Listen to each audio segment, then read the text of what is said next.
Bonjour, c'est Cryptolyse, bienvenue dans la quotidienne, notre rendez-vous de 8h du lundi au vendredi pour analyser les news crypto, le marché et bien évidemment le Bitcoin. J'espère que tu vas bien en ce jeudi 3 novembre 2022 et avant de commencer les nouvelles, si tu veux me soutenir, like et partage cette vidéo et si tu n'es pas encore abonné, c'est le moment et on attaque les nouvelles. On attaque avec Powell, on attaque avec la Fed, 75 points, c'est le montant qui a été relevé. On est resté dans quelque chose qui a été pricé déjà depuis un certain temps, on est donc monté à 4%, ce qui est déjà bien, mais a priori pas assez restrictif. Dans le discours de Powell, ça a été assez marqué. Globalement, on commence à peine à rentrer dans ce niveau restrictif. On est loin d'être sur le niveau restrictif. Et dans les différentes questions, les différents échanges qu'il a eu, alors là-dessus, il y a eu un petit peu un double discours, à vous de me dire en commentaire ce que vous pensez, mais globalement, il y a soit un potentiel 100 points qui est à la clé en décembre, soit un potentiel 50 points. Alors là-dessus, ce qui est intéressant, c'est qu'en fonction des médias et en fonction de ceux qui ont écouté, moi personnellement, j'ai écouté les questions-réponses, j'ai écouté tout le discours de Powell, je suis plus dans une notion de 100 points en décembre, parce que il a noté vraiment qu'il voulait monter très vite dans une notion restrictif, et à côté, dans certaines questions, il était plus mitigé avec potentiellement une baisse de l'augmentation des taux, donc c'est plus passer à 50 points en décembre pour continuer à augmenter. Bon, moi j'ai plus vocation, comme je vous l'explique déjà depuis un certain temps, de terminer l'année à 5 points. Pour moi, ce serait vraiment le palier très fort, passer les 5 points en 2022 pour préparer justement des augmentations légères en 2023 pour monter potentiellement à 5,5 et ensuite stabiliser et descendre. Ça c'est un petit peu moi l'idée que j'ai sur 2023, voilà, une stabilisation à 5,5 sur les 6 premiers mois de l'année et ensuite on commence à faire le pivot et diminuer. Voilà vraiment l'optique que j'ai. Par contre, dans la discussion, en effet, là-dessus, il y a eu un rebasculement. Dans un, il parle que, en effet, clairement, en décembre, les 100 points ne sont pas à exclure. Et ensuite, vers la fin, voilà, globalement, il parle du fait que les 50 points ne sont pas à exclure non plus. Bon, très clairement, on reste dans la même schématique, inflation et emploi. Emploi, d'ailleurs, je vous rappelle qu'on va avoir les chiffres de l'emploi fin de semaine, vendredi, donc qui vont déterminer aussi pas mal de choses. Donc là, il va falloir surveiller un petit peu au niveau de ces tendances. Mais pour moi, j'ai tendance toujours à me dire qu'on va passer à 100 points en décembre.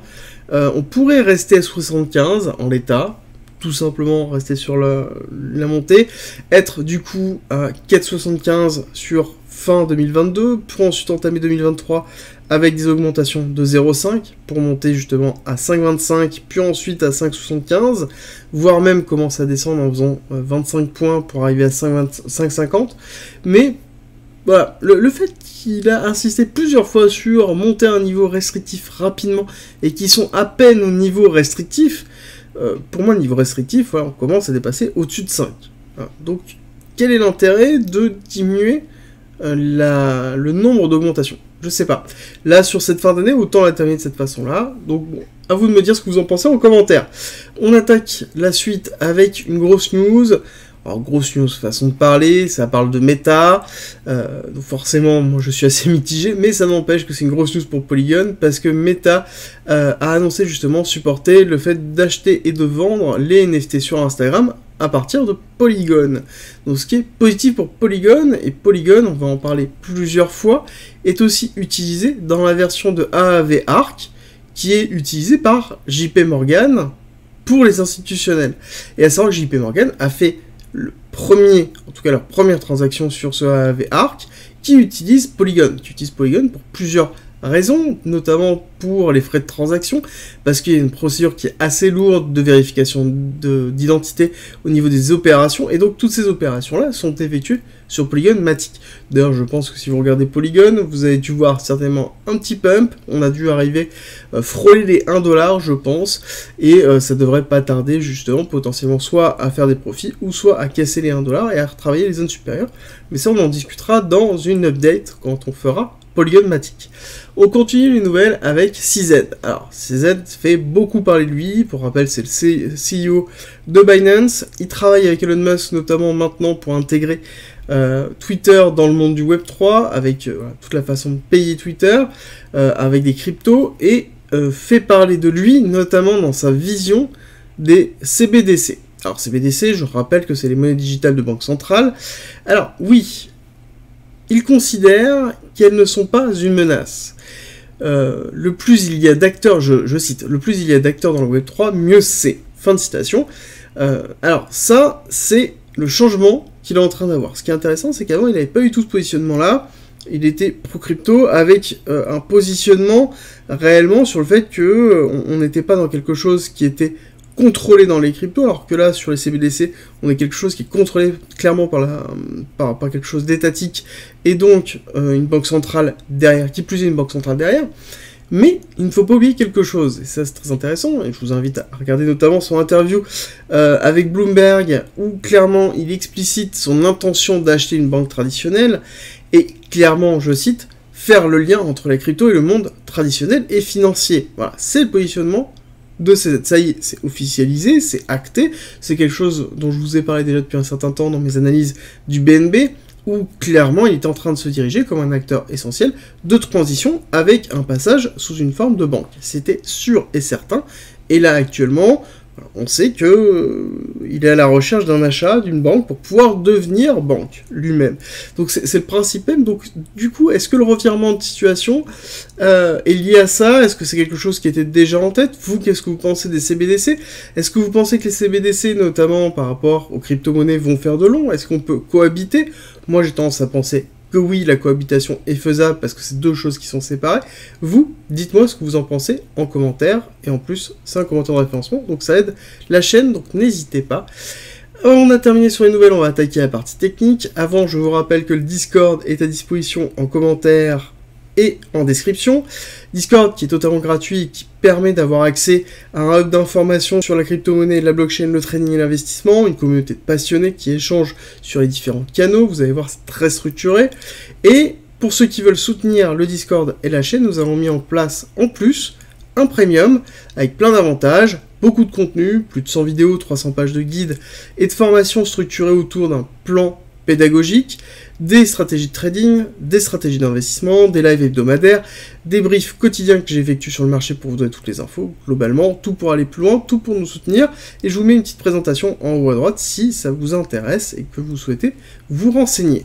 On a terminé sur l'instant auto-promo, petite publicité pour nous, et on attaque directement avec la partie technique qui commence avec notre rappel habituel, vague 1, vague 2, vague 3, 4, 5, donc schématique héliotiste, vague d'impulsion, terminée en avril 2021, et ensuite on est dans un retracement A, B, C qui s'effectue ici, classique, 3 vagues, avec notamment une C qui est en extension, étant donné que nous avons une B avec extension qui arrive au 382 de Fibonacci, c'est-à-dire qu'on prend l'extension de la A sur le retracement de la B et on va chercher le 382, avec notamment un order block qui se trouve ici, donc une zone très très intéressante pour tout simplement un redépart haussier ou une structuration. On n'oublie pas que quand on termine des vagues héliotistes, il y a deux possibilités, soit on part sur des nouvelles vagues d'impulsion, soit on part sur une zone de neutralité, ça veut dire une forme de ranging, avant d'avoir un nouveau cycle qui commence.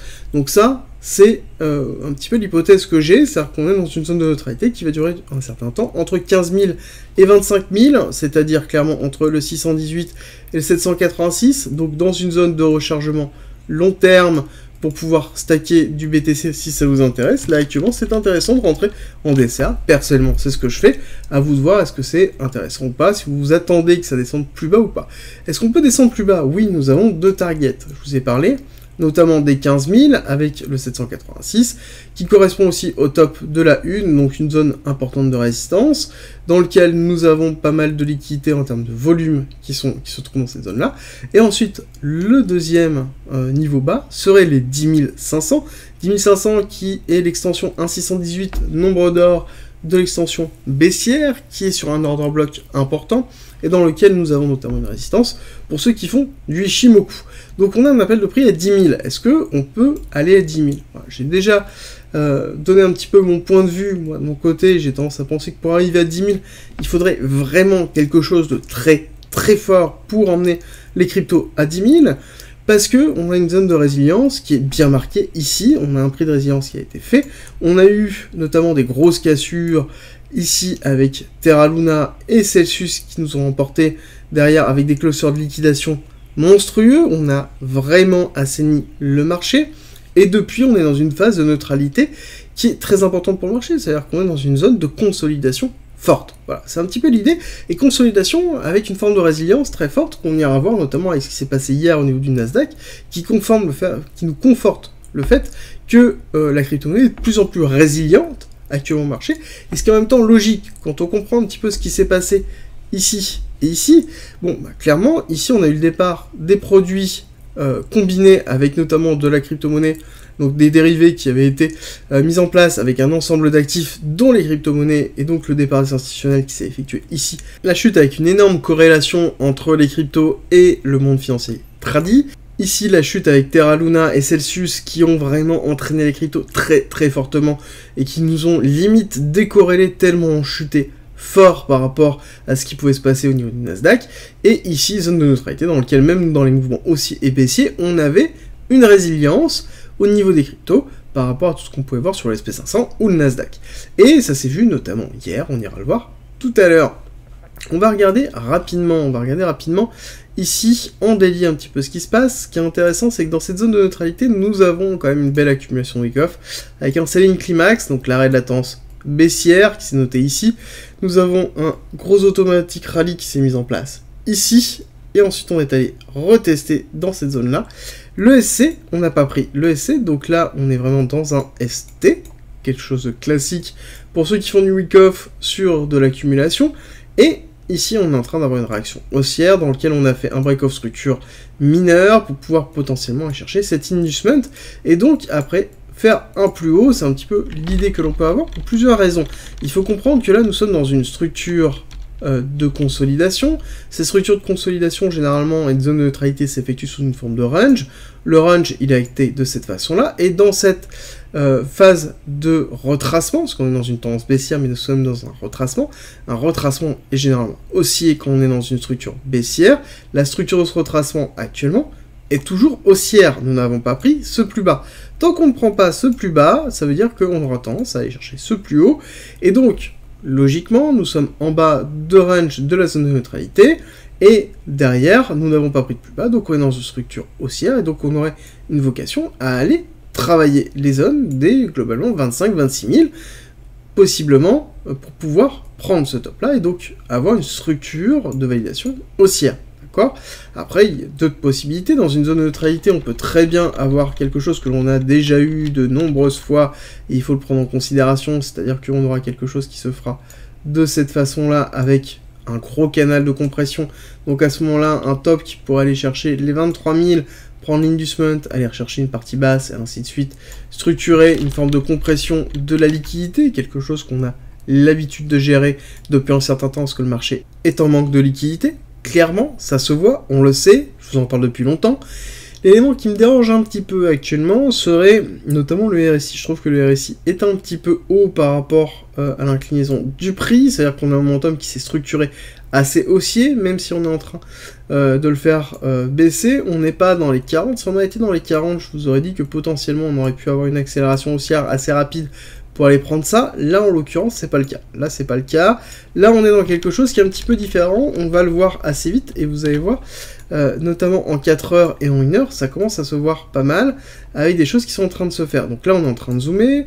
On a ici ce que je vous avais dessiné hier, avec notamment ici une divergence qui était bearish ici, et une divergence qui était bullish ici, et ici. Ce qui est intéressant, c'est que la bullish est toujours présente là, mais reste quand même assez faible, hein, d'accord? Reste assez faible. La bearish, pour l'instant, elle est en train de se faire. On est atteint ici une target très importante, qui est la target de 1, d'une continuité baissière par rapport à l'accélération baissière retracement, donc on est bien sur une target classique, là, que l'on pourra avoir, ce qui est intéressant. Et ce qui est intéressant de voir, c'est que on a quand même ici, en 4 heures, un momentum qui est majoritairement à la baisse, d'accord, qui est majoritairement à la baisse, sur lequel on est en train de structurer ici vraiment quelque chose qui est sous une forme d'accumulation. Alors, ce qui est intéressant, c'est qu'on pourrait avoir là, ça pourrait être un début de signal d'une réaccumulation. Début de signal, pour plusieurs raisons. On va regarder rapidement l'order flow, et on va revenir pour faire une petite analyse en 1 heure. Mais au niveau de l'order flow, déjà, il y a plusieurs choses. Première chose, c'est que là, on est toujours dans une continuité baissière sur les top traders. Ok, chute de l'open interest, augmentation ici des long short ratio, qu'est-ce qui se passe? Bah ça, c'est signe d'une distrib. D'accord? Donc là, on a une distribution qui est en train d'être effectuée.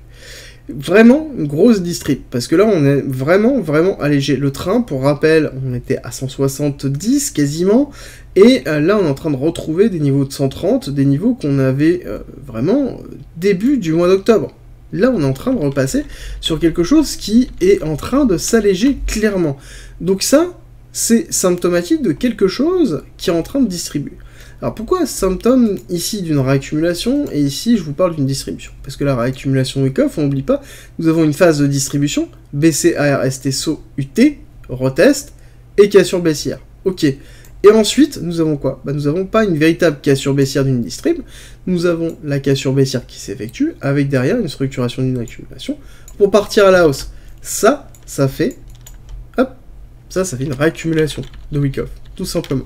Donc là, nous sommes dans cette schématique-là, en tout cas, c'est un petit peu l'idée que j'ai depuis un certain temps, et la question qu'il va falloir se poser assez vite, c'est jusqu'où on va pouvoir casser. Alors ça, c'est intéressant, parce qu'en 1 heure, on commence à avoir des petits signes, quand on voit un petit peu ce qui est en train de se faire ici, nous avons une zone au niveau du RSI de neutralité qui est en train de se mettre en place, avec une cassure baissière qui s'est effectuée, cassure baissière qui c'était effectué ici aussi. On a bien donc la divergence d'ailleurs haussière qui est présente en 1 heure, ce qui est intéressant. Et quand on regarde la target que l'on voit sur cette impulsion baissière, avec le retracement haussier qu'il y a eu, on est sur une target de 1,618 à 19 500, qui correspond notamment à un closer de liquidité que l'on retrouve ici, d'accord? À savoir que dans cette zone-là, nous avons un order block qui est en attente. Un order block en attente, donc dans lequel on pourrait descendre, structurer une accumulation et partir. Là-dessus, on risque d'avoir pas mal de volatilité quand on arrivera dans cette zone-là, parce que nous avons notamment des clusters de liquidité qui sont en attente, qui sont principalement les personnes qui sont en longue, encore, présentes sur cette accélération haussière, dans lequel on a eu les SL qui sont placés globalement dans cette zone-là, et sur lequel on pourra avoir une cassure baissière assez forte. Par contre, si on casse cette zone-là, d'accord, même on peut dire un petit peu plus haut, si on casse les 19 000, vraiment voilà, cette ligne-là, ici, c'est cette grosse zone de résistance dans laquelle on a quand même pas mal de liquidité, pas mal de travail qui a été effectué avant d'entamer cette hausse très forte. Si on casse ça, là par contre, c'est signe que, en effet, on va aller retester le SC, voire même prendre le SC, donc c'est-à-dire aller casser les 19 600, pour aller prendre la liquidité, faire un STB, chose que l'on attend notamment dans une accumulation week-off. D'accord? Donc ça c'est quelque chose qui est un petit peu classique. Alors, ce qui est intéressant dans cette schématique-là, c'est qu'il va falloir être un petit peu patient, justement, pour voir les mouvements qui vont être effectués.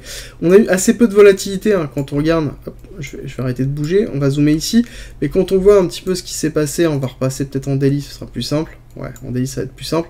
On va regarder un petit peu la bougie qu'on a eu hier, on a eu un petit peu de volatilité, mais proportionnellement par rapport à ce qu'on connaît sur les cryptoactifs et le BTC, on a une bougie donc d'hier, d'accord, je prends la bougie de volatilité pour voir exactement, on a eu 3,65 de volatilité, ce qui est vraiment pas grand chose, et on a eu une baisse effective de 1,60. Gardez bien ça, d'accord? On va dire 3,5 et 1,5 pour que ce soit simple. Alors, 3,5 et 1,5, si on va regarder sur le Nasdaq. Regardez le Nasdaq, ici on a eu de la volatilité avec 4,85, ce qui est beaucoup plus que le BTC. Et ensuite, si on regarde la baisse, 3,37. 3,37 de chute, alors que le BTC est 1,5. Normalement, historiquement, quand on regarde un petit peu ce que l'on avait, notamment au début de la chute, donc fin 2021, début 2022, on avait un tel niveau de corrélation où, globalement, quand on chutait de 1% sur le Nasdaq ou le SP500, on se mangeait quasiment le double, voire même le triple, sur les cryptoactifs. Ce n'est plus le cas. Ça a deux significations. Un, c'est qu'on est dans une zone de résilience très forte au niveau du BTC, qu'on est dans une zone intéressante, globalement sur les cryptoactifs d'ordre général, on a beaucoup moins, et deuxième point, on a beaucoup moins de produits financiers corrélés entre la finance classique et les cryptoactifs. Les cryptoactifs sont sortis des produits corrélés, dérivés mise en place habituellement avec une part de volatilité, parce que les cryptoactifs apportaient une part de volatilité très forte, et donc forcément ce sont des produits qui ont été coupés très très vite, notamment avec l'apparition de la crise financière qui est arrivée. Ce qui est normal et ce qui est classique. Alors, sur le Nasdaq. Sur le Nasdaq, on va attaquer un petit peu. Vous allez voir qu'on a donc du coup eu une accélération haussière suivie d'un retracement très fort, très fort, vraiment très puissant, dans lequel on est allé récupérer les liquidités mises en place ici. On n'est pas allé chercher l'order block que je vous avais donné, avec notamment le niveau 1, pour moi qui serait intéressant, voire même un 1, avec un retest des 10 800, 10 700, pour pouvoir après repartir à la hausse. D'accord? Pour moi, là-dessus, le Nasdaq, c'est un peu compliqué, parce que nous n'avons pas fait de break of structure ici. D'accord? On a un renforcement de liquidité, donc là, par contre, ça veut dire qu'on rend la zone très intéressante, hein, parce que forcément, on a un equal high qui s'est mis en place, mais j'aurais aimé qu'on ait un break of structure, un signe un peu plus haussier, comme on a notamment sur SP500, du coup, ça rend le SP500 un petit peu plus résilient que le Nasdaq, mais donc on a une zone qui est intéressante ici, sur lequel je pense qu'on va aller retracer pour aller soit à minima retester, soit faire ici un break. Est-ce qu'on va faire réellement un break très très fort? J'ai tendance à vous dire que pour moi, ça ne sera pas décidé avant la fin de l'année. Ouais, clairement, avant la fin de l'année, j'ai tendance à penser qu'on va arriver dans une zone de neutralité ici, où on va avoir des retests potentiels baissiers de cette zone des 10 500 et des retests haussiers des 11 700, mais qu'on va zoner entre les deux pendant un certain temps, le temps de pouvoir avoir une corrélation, et surtout valider le positionnement de la Fed. En effet, est-ce que les 5 points sont cherchés tout de suite en 2022, et donc derrière, on va avoir un aplanissement de la relevée des taux? Est-ce qu'on va continuer à relever les taux très fortement? Et est-ce que derrière le chômage et les indices clairs d'une continuité haussière de l'économie américaine vont être marqués, ou est-ce qu'on va commencer à arriver dans une diminution? Clairement, il faut décorréler, et ça c'est vraiment important, décorréler la notion du marché US du reste du monde. Pour moi, c'est deux choses qui sont séparées, même si le marché US n'est pas ce qu'il est noté sur les chiffres, est beaucoup plus marqué que ça, mais même sur les chiffres, on note qu'on a quelque chose qui est très très résilient par rapport à ce qu'on peut voir sur le reste du monde. Le reste du monde souffre beaucoup plus que le marché américain, et la Fed fait beaucoup plus de mal sur l'économie mondiale que sur le reste. Chose qu'on voit avec le SP500, excusez-moi, dans le DXY, avec l'indice dollar, qui est la représentation du dollar, et enfin de la force du dollar. Et donc ce qui est intéressant de voir, c'est que déjà la bougie d'hier, quand on voit une bougie comme ça sur le DXY, c'est symptomatique d'une indécision générale et de la force de la décision de la Fed sur l'ensemble du marché mondial. Hein. Clairement, quand on voit ça, là-dessus, ça marque vraiment l'intention qui est donnée. Alors, du coup, on est repassé au-dessus de la zone très forte des 110. D'accord, des 110, des 111. On a recassé au-dessus des 111, qui était important, qui était une zone qu'il fallait casser et remettre. Alors, du coup, est-ce qu'on peut recasser la partie haute? J'ai tendance à vous dire que là, on est plutôt dans une pattern potentiellement structurelle, parce que là, on a fait un break of structure mineur, d'une continuité baissière pour aller chercher, pour moi, les objectifs 109, 108 que je vous ai donné hier. Est-ce qu'on peut aller chercher un petit peu plus haut? Oui, on peut aller chercher les 112.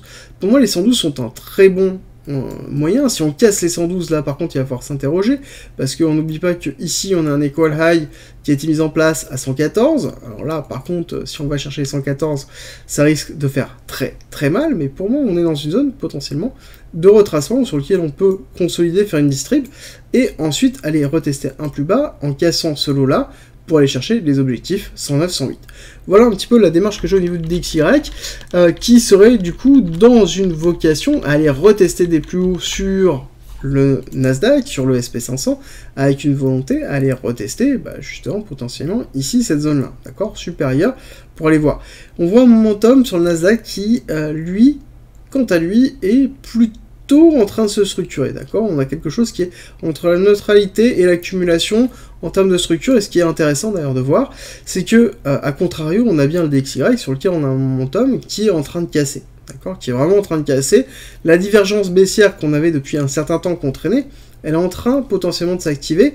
On reste en daily, hein, d'accord, par contre, il faut prendre... voilà, on n'est que en daily, majoritairement. On n'est pas encore en weekly, et là, si on regarde un petit peu, on voit qu'en effet, là, on a une belle divergence baissière.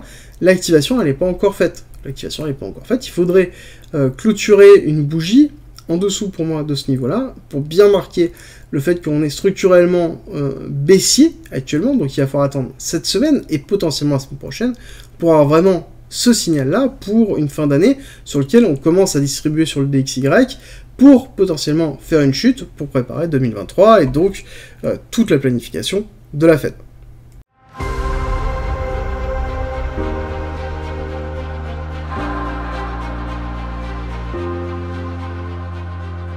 Si tu aimes mon contenu, n'hésite pas, partage, like, ça m'aide énormément, et rejoins-nous sur Discord.